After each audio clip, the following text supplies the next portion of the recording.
Labą dieną. Kokybė tai gera.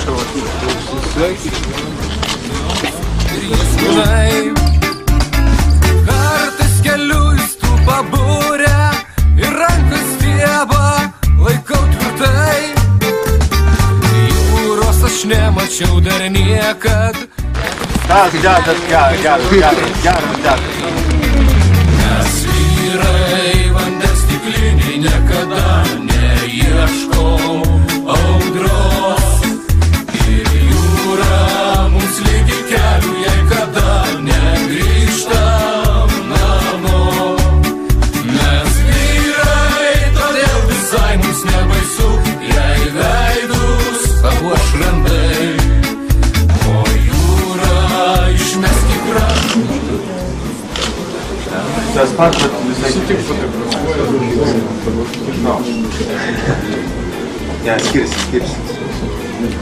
Ne, tai čia matosi, jaučiasi. Tai jie šiandien, nežinau, čia jūs nuspręsit, bet atoras mūsų nelepina, bandėme taip užsakyti ir krekštės pūtėm, kad jos skraidytų kuo aukščiau, nes sako, kad kai aukščiai krekštės, tada nelyja. Aišku, ta tradicija pernai buvo ten visko, bet mes išlaikėm, sakysim, tą egzaminą, mums neblogai ir čempionate pasaulio sekėsi. Nu, šiemet matysim kaip tas oras, bet jeigu ir nebus tos, mes prisiminsim iš pernykščių plaukimus. Dar kartą ačiū. O dar kad tikmėti ir kelių nealkoholinę taurę, nealkoholinio švyturio taurę už jūsų sėkmę. Ačiū. Jo, man tėvas dabar dar pusantro laipsnio alkoholio. Pusantro procentų. Didelė konkurencija tarp tiek tavo pozicijos žaidėjo aukšto ūgio, ar važiuodamas į rinktinę jauti, kad ta konkurencija gali būti stipri, ar širdyje giliai tiki, kad bilietukas savo garantuotas? Klausykit, mes ne pirmą kartą sportuojam, visi suvažiuojam dėl žaistų rinktinį, visi atvažiuoja aukojasi, tai bus taip yra, taip yra. Visgi čia čempionatas yra, visi atvažiuoja, kaip sakyti, nenaiviai žiūri šitą dalyką. Ar jaučiasi, kad čempionatas vyks Lietuvoje, tas papildomas žiniasklaidos dėmesys, žmonių dėmesys?